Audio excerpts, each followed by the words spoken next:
Sí, buenas tardes a todos ustedes. En primer lugar, bienvenidos a la Academia de la Historia, que es la casa de todos los amantes de nuestro pasado y del cultivo de la ciencia histórica. Mis primeras palabras tienen que ser de agradecimiento. Agradecimiento a don Luis del Rivero, benefactor de la Academia y cuya generosidad ha hecho posible este ciclo y tantas otras cosas. Se ha disculpado, hoy está fuera de Madrid, pero asistirá a las otras conferencias del ciclo. Un ciclo que ha sido diseñado para hablar de unos territorios de la monarquía en Europa. Hablar de Portugal, hablar de los Países Bajos, las 17 provincias, y hablar de los territorios italianos. Dos grandes especialistas se van a encargar de ello. Don Luis Ribot, académico de número, y quizá nuestro primer italianista vivo, lo cual dice mucho de la Academia cuando lo eligió para formar parte de la misma. Y don Xavier Gil Puyol, también académico de número, catedrático de Historia Moderna de la Universidad de Barcelona y gran especialista también en la época y en estos territorios de la monarquía. Una conferencia sobre el Toisón de Oro ofrece muchas posibilidades, muchos enfoques, y me he decidido por uno, que es hacer una visión general de esta institución nobilico-caballeresca. Me pude haber dedicado solamente a su historia, a lo jurídico-institucional, que es lo más cercano a mi especialidad, a lo artístico, a lo prosopográfico y a otras posibilidades. Pero no, voy a hacerles una visión general de la institución y me centraré preferentemente en la época de los Austrias, aunque, como verán ustedes, haga viajes en el tiempo. Hace no muchos años, un conocido historiador de la corte, don Carlos Gómez Centurión, que desgraciadamente ya no está con nosotros, tituló un libro del que fue editor La herencia de Borgoña.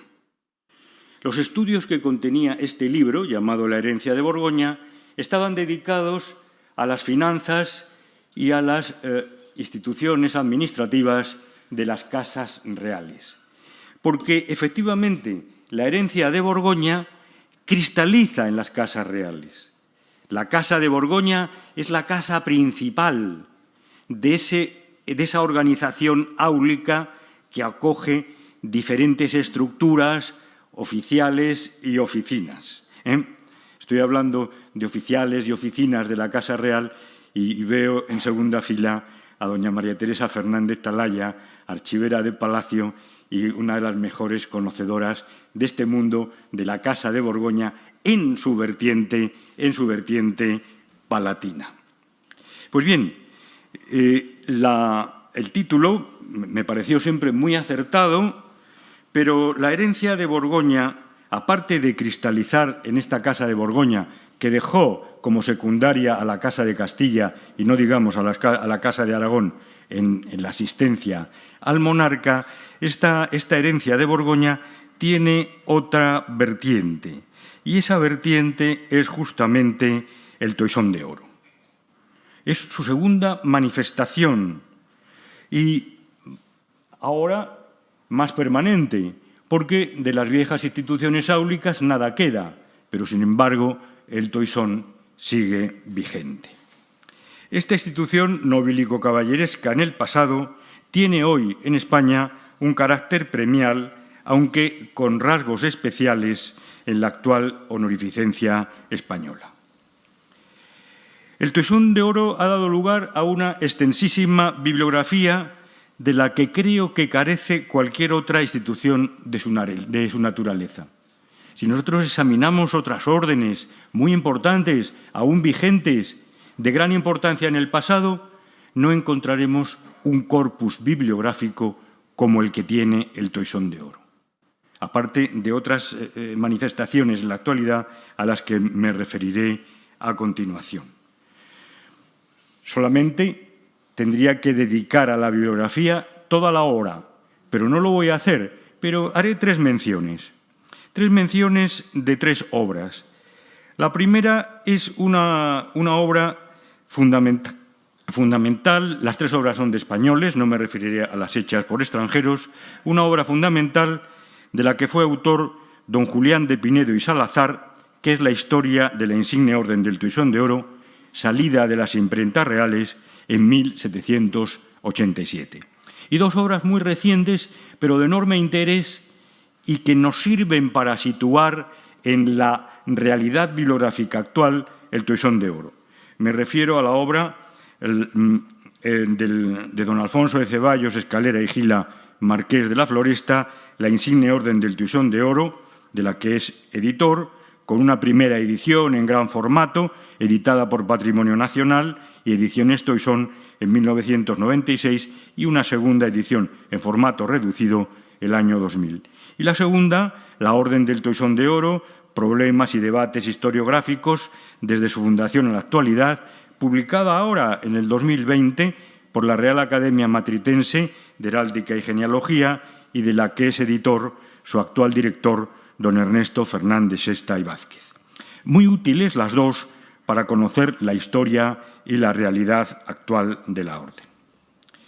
Por otra parte, muchas han sido las exposiciones histórico-artísticas celebradas alrededor del Toisón, la más grandiosa, antigua, pero que todavía es un permanente recuerdo y su catálogo pues es buscado como una joya bibliográfica, fue la celebrada en Brujas en 1907. Dio lugar a valiosos estudios sobre sus contenidos y de ella salió lo que podemos llamar toda una línea de investigación. También la capital de Flandes sería el escenario de otra exposición de menor calado en cuanto a su ambición, que fue la exposición sobre el Toisón, celebrada en 1962. A esta seguiría la celebrada en el castillo de Malbrook, en Mandarin, en 1998, y ya en España la de Valencia de 2007, que se denominó A la búsqueda del Toisón, la Europa de los príncipes, la Europa de las ciudades. Pocos años después, Madrid acogería precisamente en la Fundación Carlos de Amberes, esa fundación madrileña de tanto sabor flamenco, entre diciembre de 2011 y marzo de 2012, una exposición sobre el Toisón de Oro de la que fueron comisarios don Joaquín Martínez Correcher, un querido amigo que ya no está entre nosotros, y Fernando Checa. Y esta exposición es recordada todavía por su calidad. En Bulgaria, un lugar aparentemente tan poco apropiado para una exposición sobre el Toisón de Oro, se celebró en 2018 una exposición muy interesante porque en ella se vieron piezas que nunca habían salido a la luz. Todas estas exposiciones son también buena muestra del interés que el Toisón despierta. Es un gran atractivo. El Toisón ha tenido siempre esa visa atractiva en todos los órdenes, ¿no? La riqueza de los contenidos de estas exposiciones nos da idea de la grandiosidad de su pasado, sus objetos artísticos, textiles, pinturas, artes decorativas, nos llevan a un mundo complejo que es el mundo del Toisón. Refiriéndonos ya a nuestro devenir histórico, la Orden del Toisón de Oro llega a identificarse bajo los Austrias con la propia monarquía de España y sus valores. En ella, en la monarquía, los territorios que la conformaron conservaban su privativa configuración jurídica institucional. Y entonces el vínculo de todos estos territorios de la plural monarquía era el rey, el común monarca. Este común monarca era el jefe de la Orden del Toisón de Oro. Y así se constituye la Orden del Toisón de Oro, en un símbolo supraterritorial vinculado a la persona del soberano, aunque nunca se olvidaran sus orígenes borgoñones. Los territorios de uno y otro lado del Atlántico, los reinos europeos, lo que unía a ese conglomerado era la persona del rey. Y el símbolo más permanente y unitario de ese monarca era precisamente el toisón. En España, la emblemática de esta insigne orden habrá de convertirse en el símbolo e hilo conductor que uniría a los monarcas también de las casas de Austria y de Borbón.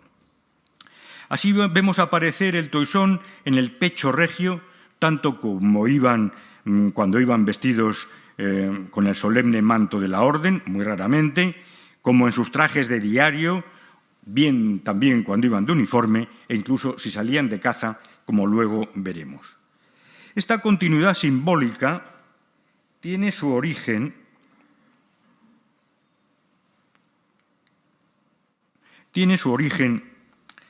en las armerías de Felipe el Hermoso, duque de Borgoña, como hijo de la duquesa María y esposo de la reina doña Juana. Desde entonces, las armas reales aparecen rodeadas por el collar de la insigne orden del toisón de oro. Esta es la soberbia armería de Felipe II en el San Lorenzo del Escorial, donde se manifiesta de una manera clarísima ese símbolo del áureo vellocino acogiendo a toda la monarquía, acogiendo todos los reinos hereditarios representados en las armas del rey Felipe, del rey prudente, con las tres cimeras de las tres coronas, Castilla, Portugal y Aragón. Y este envolver es significativo de lo que fue el collar y el vellocino respecto a la monarquía. Desde entonces, como he dicho, las armas reales aparecen rodeadas por el collar de la insigne Orden del Toisón de Oro. Así podemos observar que mientras que con los reyes de la Casa de Austria el áureo vellocino, el collar, aparece solo, con los monarcas de la Casa de Borbón el collar del Toisón de Oro se va a ver combinado con el collar de la Orden de Carlos III, de la muy distinguida Orden Española de Carlos III. Pero no obstante, observarán que los monarcas de la Casa de Borbón siguieron dando al vellocino de oro, siguieron dando al toisón un lugar preferente, puesto que en estas armerías, que son las de Carlos IV, aparece el collar de Carlos III en el lugar deferente. Durante una época, antes de la creación en 1771 de la Orden de Carlos III, los reyes de la Casa de Borbón lucieron junto al toisón la Orden francesa del Saint-Esprit, pero siempre también dando preferencia al toisón. Esta importancia del toisón en el valor real, valor que sigue siendo en la actualidad, porque las armas de don Felipe llevan el toisón de oro. Tuve el altísimo honor de formar parte de la comisión que en esta academia, presidida la comisión por don Faustino Menéndez Pidal, dictaminó las armas de don Felipe en su acceso al trono. Y no tuvimos ninguna duda. El collar que debía figurar era el del toisón de oro y además debía figurar en solitario. Nos debíamos olvidar del de Carlos III, que siendo dignísimo y altísimo en la honorificencia española, el collar del toisón iría solo y así fueron aprobadas por Su Majestad a propuesta de la Academia. Este importante uso del toisón en el blasón real hace que el viejo emblema de la honorificencia burgúndica se haga presente como uno de los principales símbolos asociados a la monarquía de España a uno y otro lado del Atlántico. Las ciudades españolas, las ciudades peninsulares, las ciudades de los reinos de Italia, las ciudades de las flamencas, portuguesas o en América, uno va a ir viendo edificios públicos y en ellos se va a encontrar constantemente las armas reales acompañadas del toisón de oro.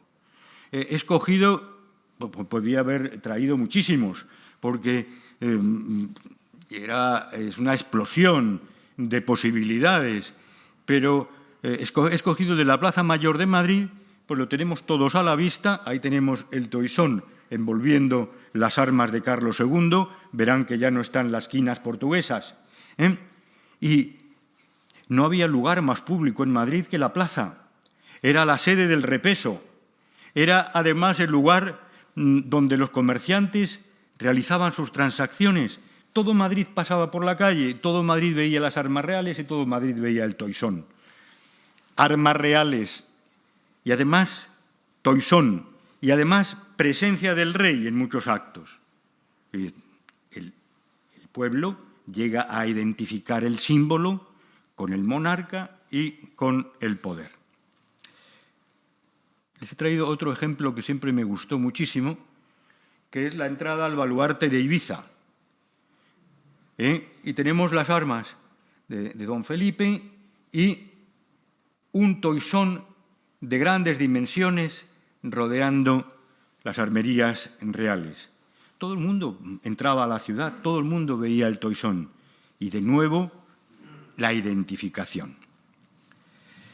También aparecería el collar del que pende Lauro Bellocino en los soportes documentales que por su solemnidad requirieran el sello regio, donde estaba el toisón, y en los instrumentos jurídicos que reclamaran papel sellado. El papel sellado aparecía timbrado con las armas reales, el nombre del monarca durante cuyo reinado se hubiera hecho y, de nuevo, el toisón. Imagínense ustedes millones de folios repartidos por toda la monarquía, sirviendo a todos los escribanos para hacer las escrituras públicas y en todos el toisón. Este emblema se hace omnipresente como ningún otro en esta monarquía plural, en esta monarquía de rey ausente a la que luego me referiré. Cuando llegaban además las órdenes reales a los lejanos dominios americanos o a Filipinas, pues ahí iba el sello regio también con el toisón. Así encontramos que es un instrumento que se mostraría especialmente efectivo en la difusión bihemisférica del euro bellocino, pero este instrumento no serán el papel sellado, sino las monedas. En las monedas nos vamos a encontrar que aparece también constantemente el toisón. En este caso he escogido una pieza hecha precisamente en la ceca de los Países Bajos, donde no aparecen las armas de la monarquía, sino las armas burgúndicas con la Cruz de San Andrés, 1568, Felipe II, y es Hispaniarum Rex y Duque de Borgoña. Estas monedas de plata, no precisamente esta, pero sobre todo las que llevan las armas reales amplias, grandes y que se hacían en otras cecas, pues eran moneda de cambio en todos los territorios. Y todo el mundo veía la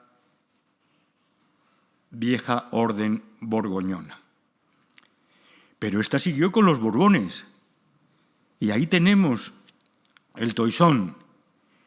Y este medio de pago español, tanto la plata singularmente como también el oro, pues era internacionalmente aceptado.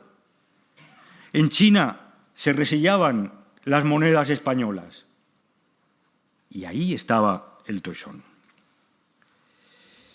Esta omnipresencia simbólica conduce en esta monarquía extendida por Europa, América y Asia a que el rey que está ausente sea identificado por símbolos. Y así nos encontramos con que el rey está presente en sus retratos, está presente en los documentos que aparecen sellados, está presente en las monedas y desde 1561 el rey ya no se mueve de Madrid, perdón, de la península. Va a haber todavía viajes peninsulares, pero lo que no va a haber es salir fuera de la península. Y esta simbología va a hacer que el monarca se nos haga presente. El origen de la orden se ha de buscar en los estados del Círculo de Borgoña. Así, el 7 de enero de 1430, el duque de Borgoña, Felipe el Bueno, ratifica en la ciudad de Brujas su contrato de matrimonio con la infanta Isabel de Portugal, hija del rey lusitano Juan I. 3 días después, el 10 de enero, se celebraría la boda con toda solemnidad y con motivo de esa feliz jornada, el duque de Borgoña instituiría la insigne orden del Toisón de Oro. Los siglos bajomedievales y la Edad Moderna contemplarán el nacimiento de grandes órdenes caballerescas. Citaré solo la Orden Inglesa de la Jarretera, creada en 1348, y que perdura, y la francesa del Saint-Esprit, fundada en 1578. Las dos, junto con el Toisón de Oro, constituyen la tríada más prestigiosa de las instituciones honoríficas europeas anteriores a la Revolución Francesa. Pero sin duda es el Toisón de Oro el que estaba llamado a superar al resto de estas instituciones nobiliarias que surgieron en esas centurias. A ello contribuiría en principio y de manera decisiva para su puesta en marcha y general aprecio, y lo fue desde su nacimiento, la pujanza y presencia comercial de los ricos territorios del Círculo de Borgoña, en la Europa del momento, y en especial que su primer escenario fueran los Países Bajos, centro político y económico de los dominios ducales. Un lugar de enorme riqueza, un lugar de gran influencia política, de gran presencia cultural y un duque que crea una orden que va a ser aceptada y que se va a convertir pronto en objeto de deseo. Más tarde sería la preponderancia política y militar de la monarquía de España lo que haría que el Toisón de Oro se convirtiera en eso, la orden más ambicionada de la época. Soberanos europeos, los dinastas de la Casa de Austria, la alta nobleza de la monarquía, de los estados italianos y del Sacro Imperio Romano-Germánico, ansiaban lucir el áureo vellocino. Las intrigas en la corte de Madrid no cesaban en consecución de la ambicionada presea. No se pueden ustedes imaginar la lectura de los diarios de los embajadores, la lectura de las relaciones diplomáticas que se enviaban a otras cortes, están llenas de historias de pretensión del Toisón y de alegría de consecución de la orden. No obstante, las intrigas, que digo que no cesaban, muchas veces procedían de Viena. El soberano era el cabeza de la rama primogénita de la Casa de Austria, pero la rama segundogénita, la rama vienesa, no cesaba tampoco en su deseo de que sus dependientes, sus pupilos políticos más cercanos de la corte vienesa, disfrutaran de la orden, y así el emperador hacía constantes solicitudes que no siempre fueron atendidas. Es evidente que en un mundo de apariencias y representación, como era el de las cortes europeas de la Edad Moderna y aún del siglo XIX, el haberse dotado la orden desde sus inicios de un espectacular ritual y tener previsto revestir a sus caballeros de llamativas vestiduras ceremoniales, así como de una simbología llena de significado heroico, ayudaría decisivamente a su prestigio. Sobre esto último, me referiré ahora con cierto detalle a una cuestión que creo del mayor interés.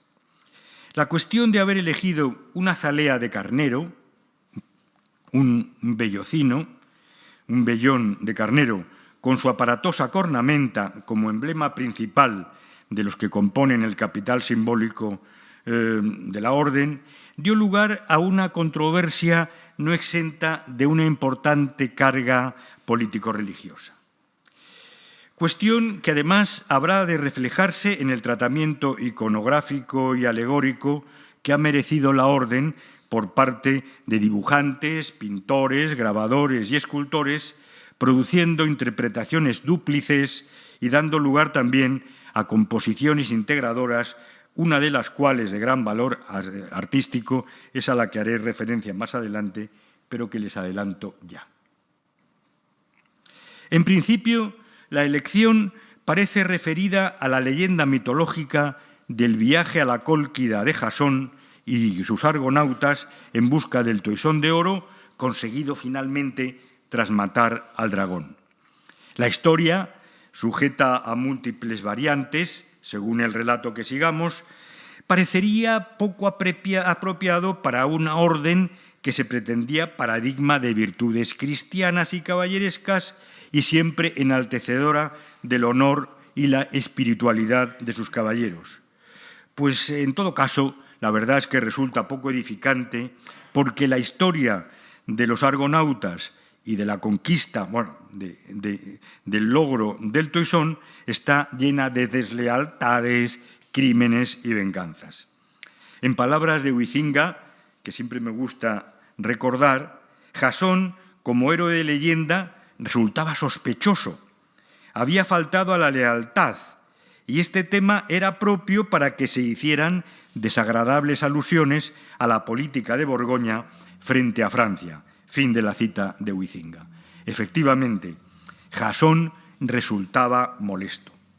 Así las cosas, se debería encontrar una solución interpretativa que viniera a alejar toda sospecha de iniquidad en el héroe. Y será el mismo Huizinga quien nos va a informar de cómo un estrecho colaborador del duque, Jean Germain, obispo de Châlons y primer canciller de la orden, vendría a solventar tan espinoso asunto al proponer un héroe del Antiguo Testamento, este sí libre de toda sospecha, Gedeón. En el relato bíblico aparece vinculado a un vellón de cordero sobre el que actuaba benéficamente el poder de Dios al hacer descender sobre la piel del animal el rocío.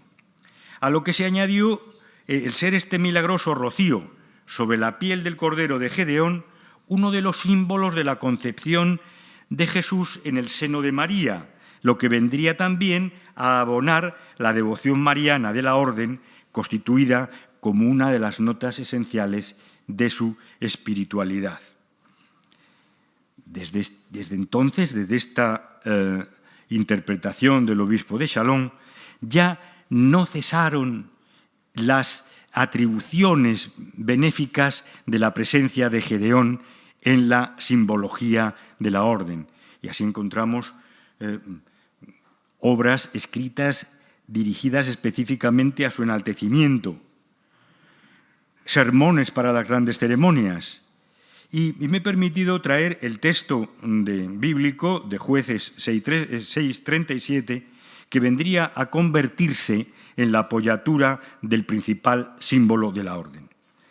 Dijo Gedeón a Dios: si en verdad quieres salvar a Israel por mi mano, como me has dicho, he aquí que voy a poner un vellón de lana en la era.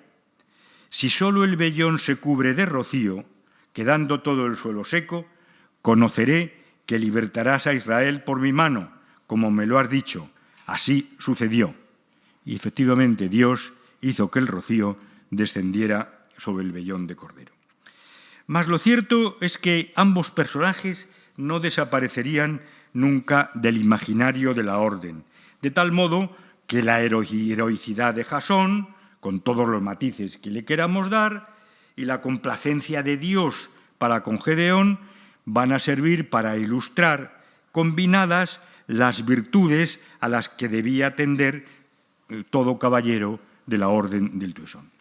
Un magnífico ejemplo de esta doble presencia lo encontramos en la alegoría del Toisón de Oro, este soberbio grabado de Antonio González Velázquez, que acompaña al primero de los 3 tomos de la obra ya citada de Pinedo y Salazar, Historia de la insigne orden del Toisón de Oro. En él aparecen sobre un pedestal romano una figura con hábito capitular que quiere representar al soberano de la orden, y a sus pies tanto el héroe mitológico como el personaje bíblico, portando cada uno de ellos en sus manos una azalea de carnero. Tenemos los dos bellocinos, el del Antiguo Testamento y el mitológico, y sus virtudes combinadas ante el soberano. Bajo los Austrias, Toisón de Oro y monarquía de España seguían siendo realidades difícilmente disociables en el imaginario político de la época. Y ahora, después de haber tratado con cierto detalle el asunto de las dos zaleas, vamos a entrar también con un poquito de detalle en algo que creo esencial y que está además al alcance de todos los madrileños. Es por ello que Carlos II, ya en el ocaso de su vida, quiso resaltar esta vinculación, la vinculación del Toisón de Oro con la monarquía de España, al encargar a Luca Jordán el gran fresco de la bóveda encamonada del Casón del Buen Retiro, que representa la apoteosis de la monarquía española. Desde luego, Giordano acertó. Fijémonos primero en el año de ejecución de esta soberbia obra pictórica, 1697. Quedan 3 años para la muerte del rey. El 20 de septiembre de dicho año, casualmente, en la localidad francesa de Ryswick, los plenipotenciarios españoles, Francisco Bernaldo de Quirós y el flamenco conde de Tirnemont, firman unas paces favorables a España cuando los más negros presagios se ciernen sobre su corona, encarnada en ese momento en un monarca cuya vida parecía apagarse. El acuerdo con Francia, en el que no estaban ausentes las ambiciones de Luis XIV, preveía la restitución a la monarquía católica de las plazas tomadas por los galos en Cataluña, los Países Bajos y la devolución de Luxemburgo. De esta manera volvían a estar bajo el cetro de Carlos II territorios pertenecientes al Círculo de Borgoña, aquellas tierras donde nació el Toisón.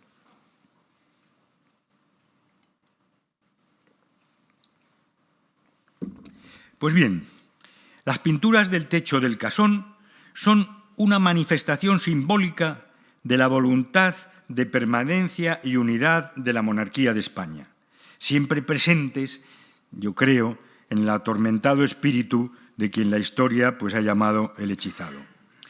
Lo representado en la bóveda del casón no es una alegoría del Toisón de Oro, aunque el Toisón de Oro ocupe un papel primordial en la misma, sino que, como sostiene Úbeda de los Cobos, es una apoteosis de la monarquía de España, aunque la orden, como ya he dicho, disponga en el conjunto pictórico de un papel principal. No se trata de representar el nacimiento de la confraternidad borgoñona al modo que lo hizo Vicente López en el techo del Palacio Real de Madrid con la orden de Carlos III. Si nosotros vemos el techo de Vicente López, encontramos que el simbolismo de la orden es lo esencial, ocupando la celestial patrona, la Inmaculada, el lugar central. Aquí hay muchos aspectos a dilucidar y no solamente la entrega del Toisón es lo esencial. En el casón, el elemento axial de lo allí representado es, a mi parecer, la propia monarquía, encarnada en un conjunto de figuras femeninas, algunas coronadas y empeñando centros, cuyos mantos son los cuarteles de las armas reales, ocupando el abiguerrado grupo en la pintura el mismo orden heráldico que con ligeras alteraciones perduró hasta la nueva ordenación del blasón regio por Carlos III.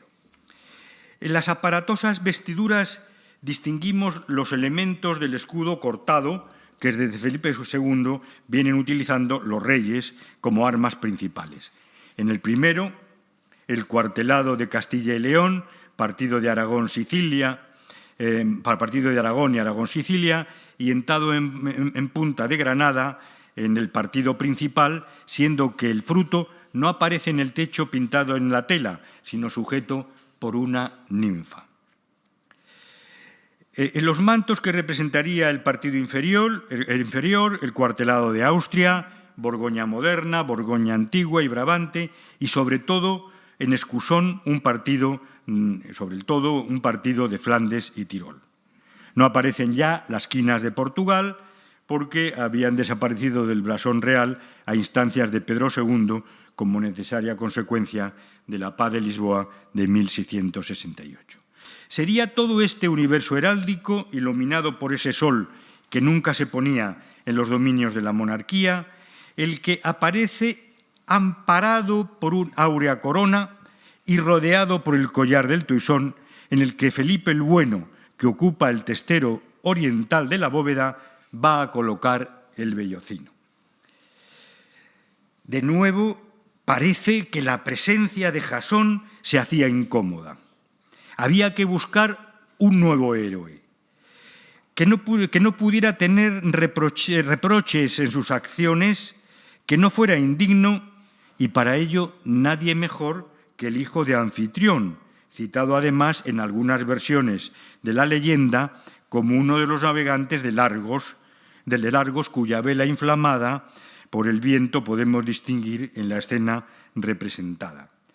Y así nos encontramos que en el testero oriental del fresco encontramos también la grandiosa representación de la monarquía de España, una figura llena de majestad sobre el globo terrestre, como la describiera Antonio Ponce en Un viaje de España, y que nos aparece vestida con un manto ceremonial, empuña 4 cetros y tiene a sus pies los pueblos sometidos a su poderío. Y la herejía domeñada, y a la cual también a esta figura acompañan otras representativas de su fuerza y riqueza. Pero quizá la clave en esta multitud de imágenes que llenan la bóveda, hemos de buscarla en un niño alado, a la derecha de la imponente matrona hispana, que despliega con sus manos una filacteria en la que podemos leer Omnibus Unus, uno para todos. Y es esa unidad de la monarquía, precisamente en esos momentos, 1697, de turbación y aún de desesperanza, la que marca el collar del Toisón de oro, que a modo de continente es símbolo de virtudes políticas que se quieren imperecederas. Se quiere que la monarquía permanezca para siempre y el símbolo de esa permanencia ha de ser el Toisón.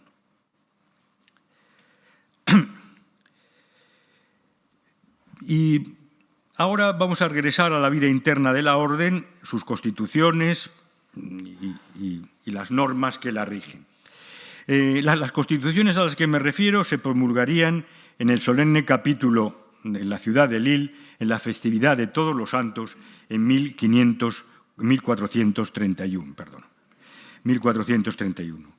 Fueron promulgadas el 27 de noviembre y escritas en francés borgoñón, idioma oficial de la orden, y su número se eleva a 66, 22 de las cuales se declararon inmutables.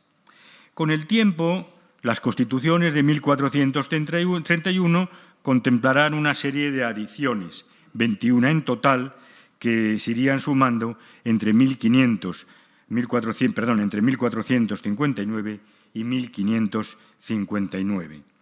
Fíjese, las últimas de 1559, evidentemente, la orden quizá necesita una puesta al día. Esta normativa, junto a las ordenanzas para los 4 oficiales de la Fraternidad Áurea, dadas en 1437, constituyen su corpus legal fundamental. El signo de los tiempos, y ahora llego a la actualidad, se ha dejado sentir en la orden y así se ha introducido, por ejemplo, la importante innovación, también hubo otras, de incorporar a la misma a mujeres, de manera que sería la reina Beatriz de los Países Bajos la primera fémina que recibiera el Toisón en 1985.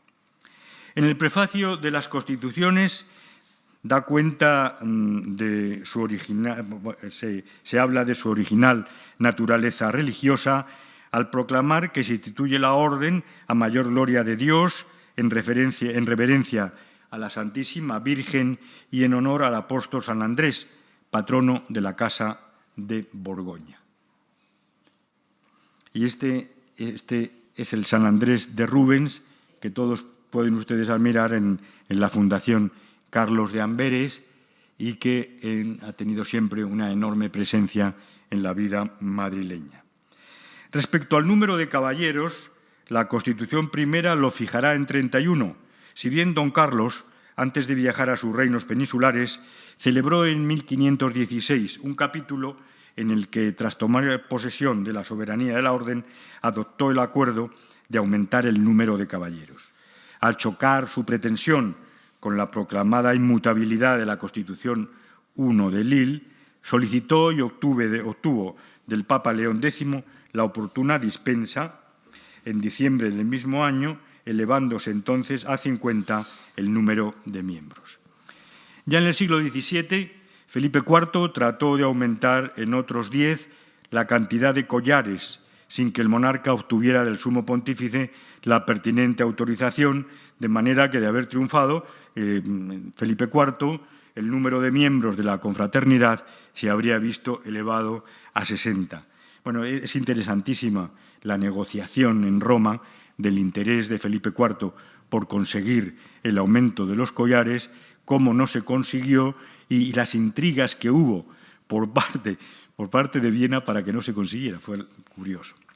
Bajo los Austrias habrían de celebrarse 6 capítulos generales, 5 en el periodo carolino y el sexto tendría lugar en Gante en 1559, ya bajo Felipe II.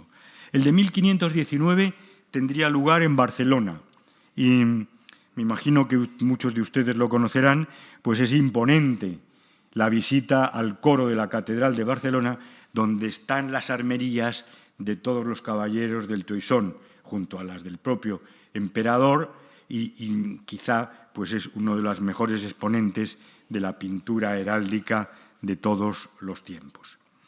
La pertenencia a la orden tenía carácter vitalicio, aunque, como era habitual en este tipo de instituciones, pues existían determinadas actuaciones impropias y hechas por los caballeros, realizadas por los caballeros, que llevaban aparejada pues, la expulsión de la misma.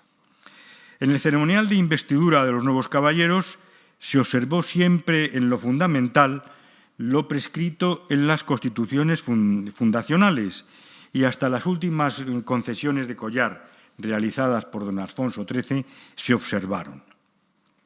En la ceremonia de investidura, tras ser armado caballero el nuevo agraciado, el monarca colocaba sobre sus hombros el collar de la orden, pronunciando la fórmula: «La orden os recibe en su amigable compañía, en señal de lo cual yo os pongo este collar sobre los hombros. Quiera Dios que lo llevéis muchos años en su honor y para la exaltación de la Iglesia.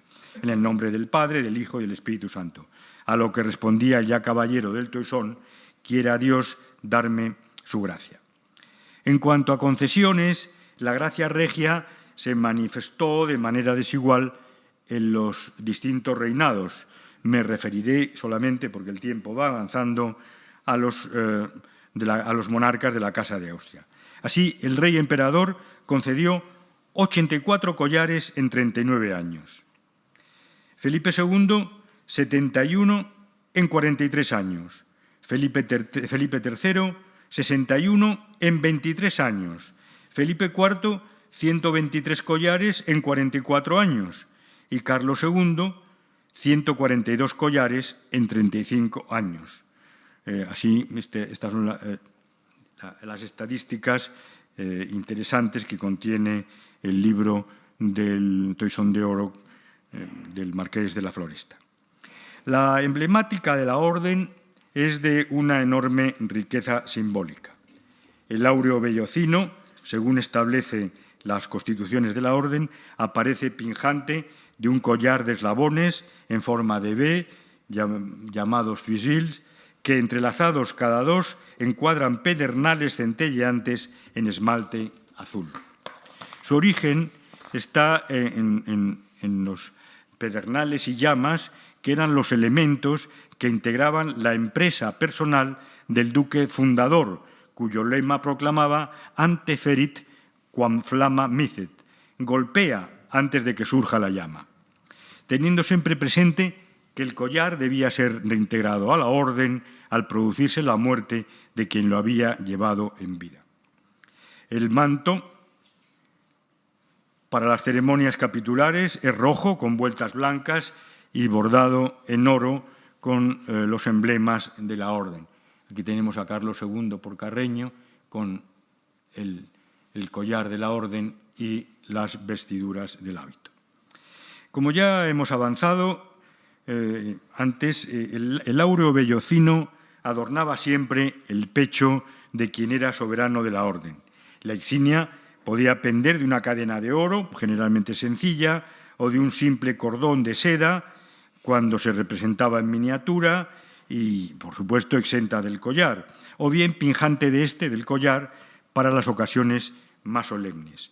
Lucido por el monarca, el collar de eslabones de la insigne Orden del Toisón de Oro debía impresionar a cuantos lo contemplaban, pues todos los diplomáticos, en las relaciones que mandan a sus soberanos, a las cortes de procedencia, siempre hablan del Toisón, siempre dicen cómo han encontrado al rey y cómo éste llevaba el Toisón. El Toisón, como ya he dicho antes, tiene una especial atracción.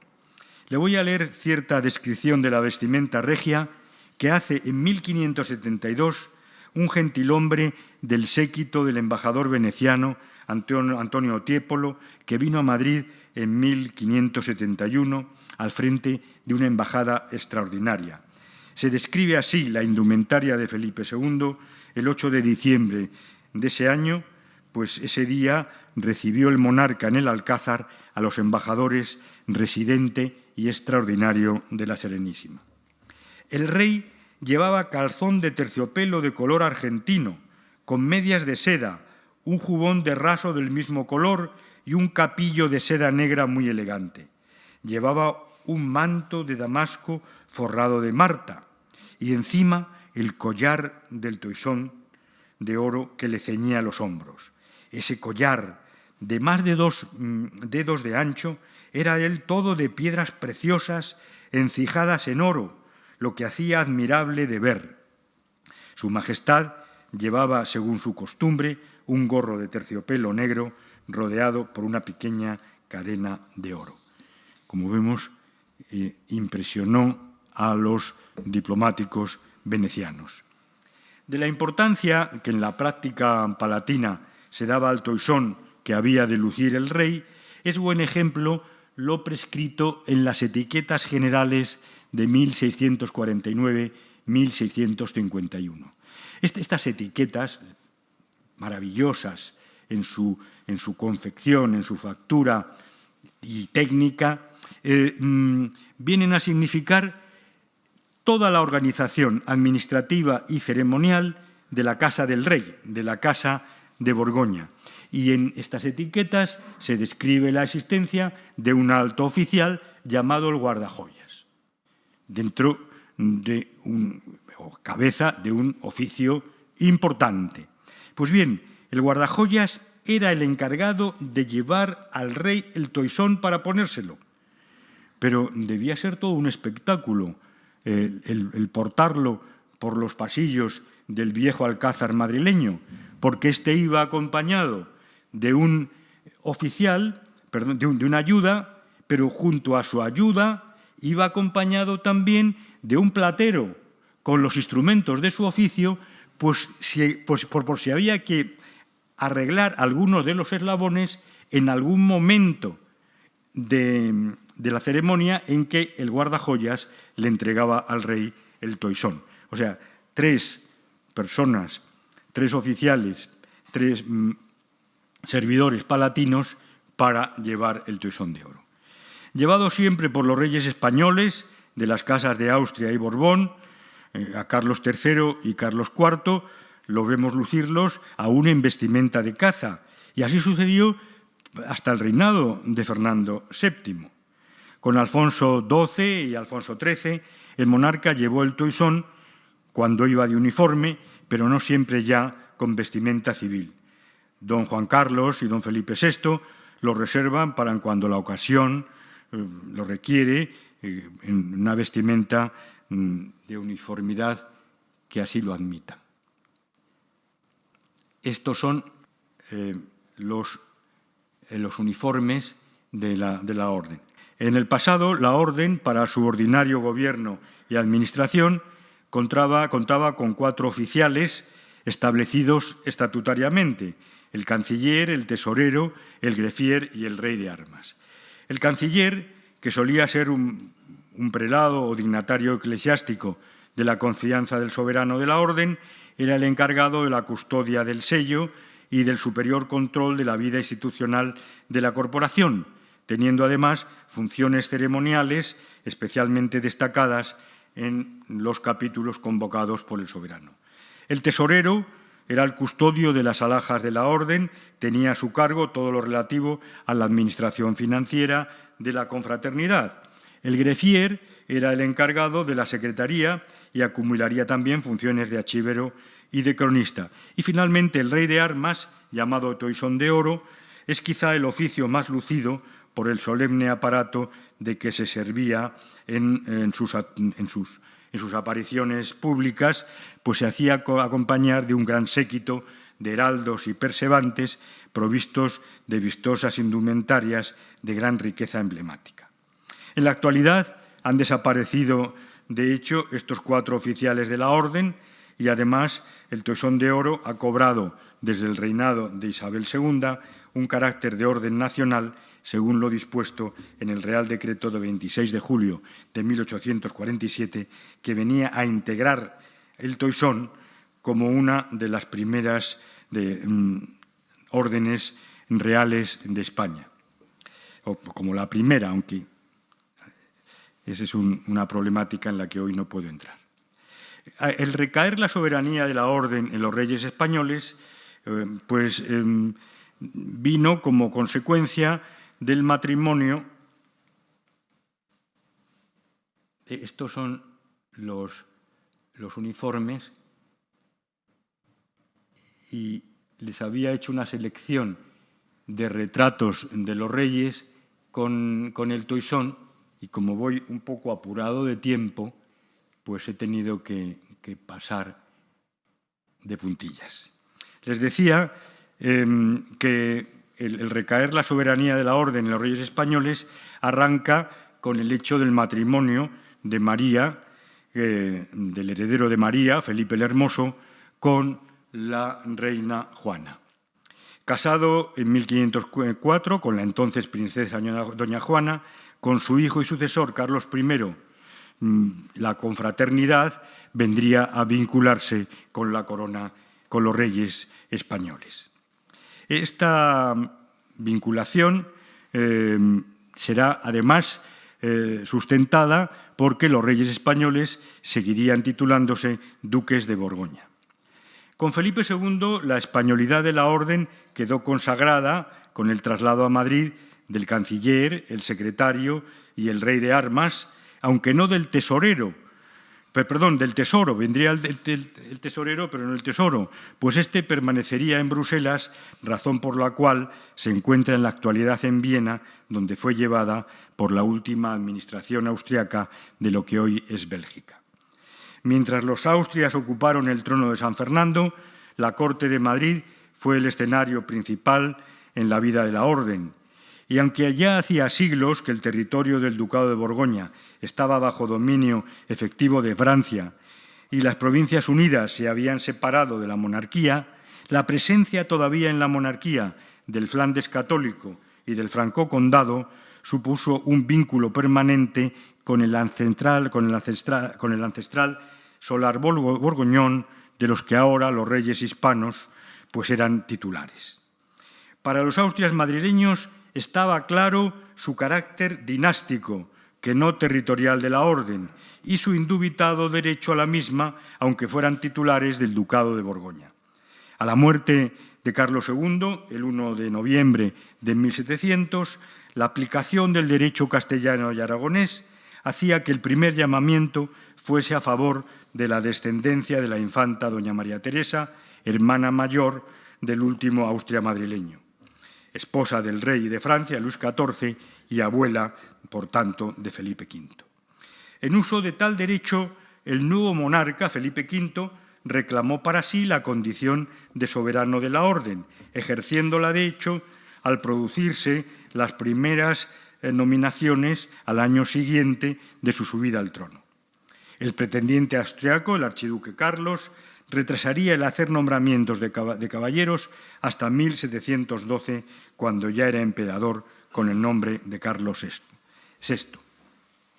Es así que, terminada la guerra de sucesión, uno de los asuntos a solventar sería el de la soberanía de la Orden del Toisón de Oro, reivindicada por el vencido pretendiente y sostenida por Felipe V, reconocido por las potencias europeas tras la paz de Utrecht. Ni en ese tratado ni en el posterior de Cambrai, firmado en 1725, se determinaría con certeza y reconocimiento tanto del rey español como ya del emperador del Sacro Imperio Romano Germánico, quién de los dos sería el soberano de la orden. Subsiguientes acuerdos firmados entre Fernando VI y el emperador Francisco I solo servirían para instalar una paz de hecho en tan espinosa cuestión. La falta de una solución eficaz y quizá imposible desde el enconamiento de la parte austriaca a reconocer la legítima postura del rey español dio lugar a que desde entonces existan dos ramas del Toisón, la austriaca y la española, situación que persiste en la actualidad, siendo claro, a nuestro parecer, que el mejor derecho corresponde a don Felipe VI como legítimo heredero de la rama primogénita de la Casa de Austria, sucesor directo de Felipe V. Muchas gracias.